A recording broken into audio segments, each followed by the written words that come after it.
Truth revealed. Truth revealed. Truth revealed. Truth revealed. Hello everybody! Hello! Welcome to another extraordinary, exquisite episode of Truth Revealed! So on today's episode we'll be talking about a very important topic, a very pertinent one. We'll be talking about friendship! And the reason why we decided to talk about this is because it's something that everybody can relate to, whether you're young or old, whether you are a believer like we are or not, and no matter the sphere of influence in which you find yourself, it's something that everybody has to deal with. So I'm going to just send this question out to these beautiful ladies. So what's friendship to you? What's friendship to you? Or Cynthia S. According to the Stanford Encyclopedia of Philosophy, friendship is a personal relationship that is grounded in a concern on the part of each friend for the welfare of the other, and there is also a degree of intimacy. So in other terms, friendship can also be seen as a mutual reciprocal concern for each other involved in a relationship. All this for the good of the relationship. Yeah, that's true. In addition to what Cynthia said, in friendship, the one or two persons are out to help each other achieve God's purpose for their lives. Wow, so what I get from what you girls are saying is that in this relationship, you have each other's back. Right. Well, I quite see friendship as a form of destiny help. I believe that God brings friends into our lives to be destiny helpers. Well, that's awesome. We equally believe that there are stages to friendship, like different levels of friendship. So there are basically 5 of them. Beginning with the lowest level where strangers are found. Like, For example, you just meet somebody on the road. That's a stranger. you don't have any bond with the person, you don't share any bond with them, you just basically know their face. And then moving up the pyramid, we have acquaintances. Yeah. Now, if acquaintances like your classmates, you just meet with them in school and you greet, good morning, good afternoon. Yeah. Wow. Okay, let's keep moving. Up the pyramid, we have casual friends. Yeah, a casual friend can be still for example, your classmate. People don't have, maybe you share notes together, you maybe have the same interest, maybe people go for sports, but there is nothing really intimate, like there's nothing really, So it's just on the basis of your shared interests. Yeah. I understand. Moving up the pyramid, we have close friends. Yeah. Close friends. Now, close friends, those are those that you now have common goals. You are out to help each other, especially in attaining God's purpose for your lives. Yeah, so we have shared interests and shared values, shared purpose. Yes. And then the deepest or the highest form of friendship is the intimate friendship. Yeah. Our intimate friendship, this is not exactly what we're talking about today. Because we believe that your intimate friends should be one God. And secondly, the person that God has for you in terms of spending the rest of your life with a life partner, that's what we mean. So we believe that the people that enter into your intimate friend sphere are God and your spouse. Right? But in today's video, we want to talk about the highest form of same-sex relationships. And that will be the close friendships. Right? So one of the primary aims of being able to classify your friends in these various levels is to know how to relate with each person. The way I relate with somebody who's a stranger is different from the way I relate with an acquaintance or the way I relate with an intimate friend. So let's just move on to the next phase. Now we're talking about characteristics of a good friend. What are the things that a good friend does? So where do we start? Cynthia S. So even as you were talking then, there is this characteristic that just came into my mind, and that is love. And love is this foundation that every good friendship should be built on. You cannot say you are friends with somebody and you don't love that person. And the Bible makes it clear the manner in which we ought to love. In 1 Corinthians chapter 13, he says love has to be kind, love is patient, love is long suffering. That is our guide. So just look at yourself and that your friend. Are you kind with that person? Are you long suffering towards the person? Are you patient? So I think we really have to think again about our friendships and see if there is truly love in it. Remember, the way the Bible makes it is not, love is not just the words we speak, it's not verbal, it has to be demonstrative. Yeah. The other person has to know that she loves me. So I think love is so primordial in a friendship relationship. That's absolutely true. And a verse that comes to my mind when I think of love in friendship is Proverbs 17 verse 17, where the Bible says, a friend loveth at all times, and a brother is born for adversity. So I feel like that really cements what you have just said. Man, that one of loving at all times is very difficult, because the more you are closer to somebody, the more easier the person can hurt you, and you're expected to love that person at all times. That means your platform of love should not be dependent on the way the person treats you or not. So loving at all times is really challenging, but we have to do it because the Bible asks us to do that. Another characteristic of a good friend is authenticity. I believe it's the ability to be vulnerable and to be transparent with this close friend of yours. And of course, the degree of transparency that you have with an acquaintance is definitely different from the degree of transparency with an intimate friend. In this case, we're talking about close friendships. So yes, there is still some degree of discretion. But as much as possible, share what you have in your mind. Remember the scenario where Jesus was praying and crying before God, asking him to take this cup away if it be his will.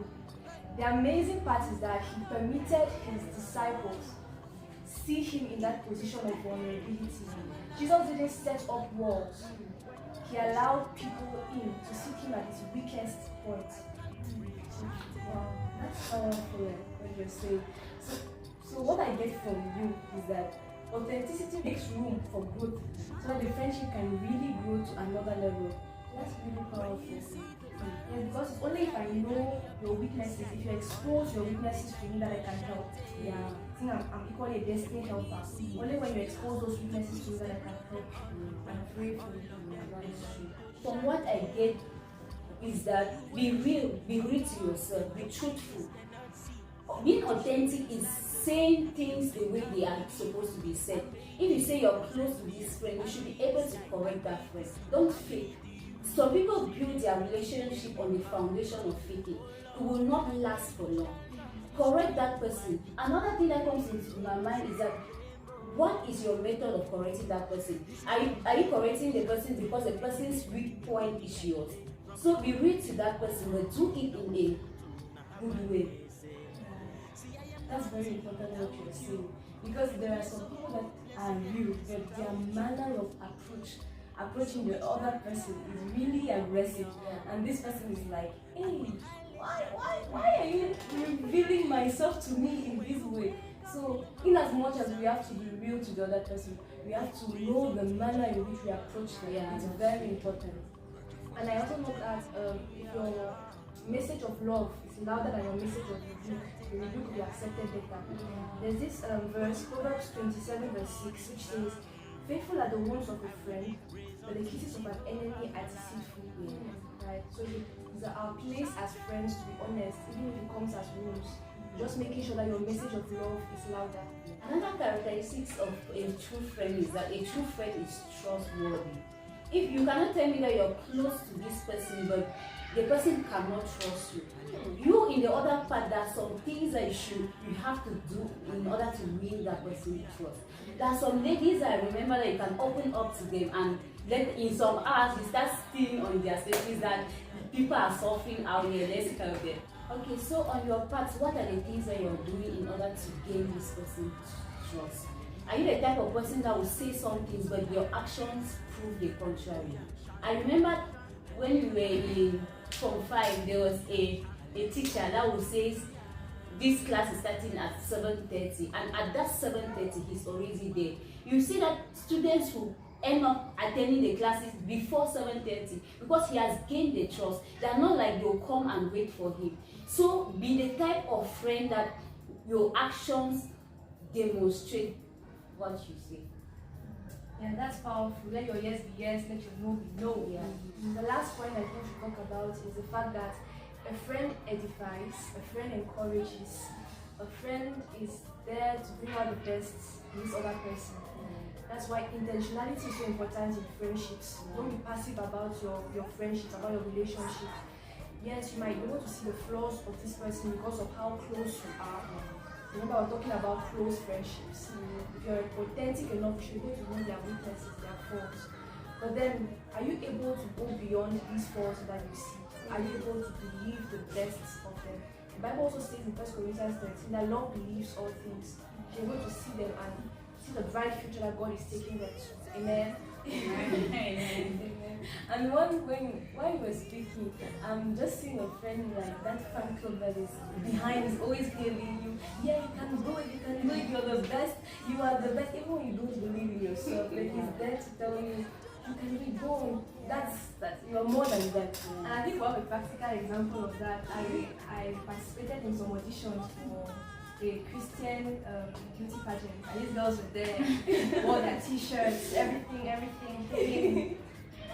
Wow, I'm learning so much. I'm literally being rebuked about the way I've been handling my own close friendships. So let's just talk about something that's interesting as well.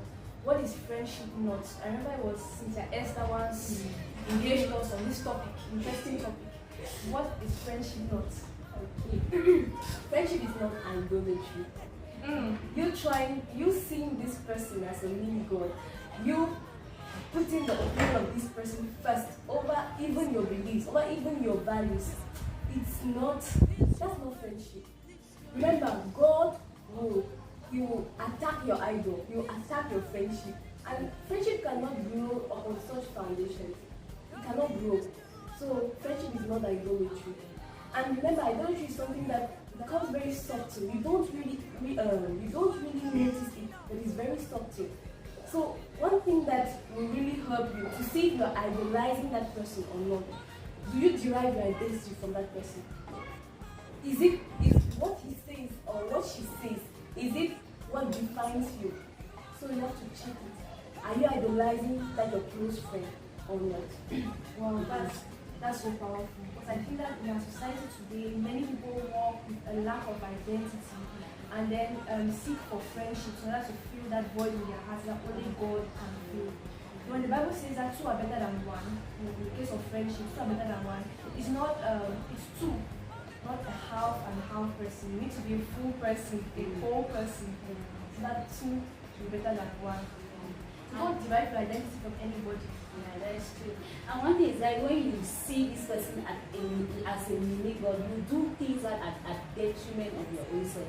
You do things that you want to please the person. Okay, that reminds me of my primary school life. There was actually this top lady in class. She was intelligent. So targeting her intelligence, I wanted to be her friend at all costs. I went to the extent of using my allowance, buying things for her. And the sad story is that at the end, we were not really friends. In that case, the friendship was built on a desire, an emptiness you that wanted to be filled. Yeah. And it was equally built on a form of hypocrisy. Yeah. I have a similar experience. I will not share it. Yeah. Okay, what else? Friendship is not superficial. In our opinion, friendships are not meant to be superficial relationships. So even as you engage in a friendship, be intentional about knowing this person. Where do they come from? What are their likes? What are their dislikes? Who is their family? Where do they live? Really the basics of who that person is. I think that friendship is not selfish. You are not getting into that relationship because you want to get something from that person. I am not trying to be more close to this person because I have seen something in that person and I want to get that thing at all costs. So I should be close to this person because of what I can give to the person. The Bible demonstrates that. The Bible says, while we were yet sinners, God came for us. He gave us the best gift we could ever imagine. That is the gift of salvation. So if you want to be close to this person, think of what you can contribute to the growth of that person. Not getting there because you want to get something from that person. Yeah, I know the Bible says it's more blessed if you give than if you receive. Yeah. It's more blessed to give than to receive. So again, intentionality is key in a friendship. Yeah. However, judge your motives. Right? Judge your motives. Why do you want to be friends with that person? Be honest. I'm really learning so much. I feel like I wish I had my pen and jotter in front of me. Taking down notes. Right. But unfortunately, we have to end this video here. But don't think that this is all about it. Part 2 of this is coming soon. Expect part 2 on the friendship series. So till then, hope this has blessed you. Don't forget to share comments with us. Don't forget to like the video, subscribe, and click the notification bell to keep receiving amazing content.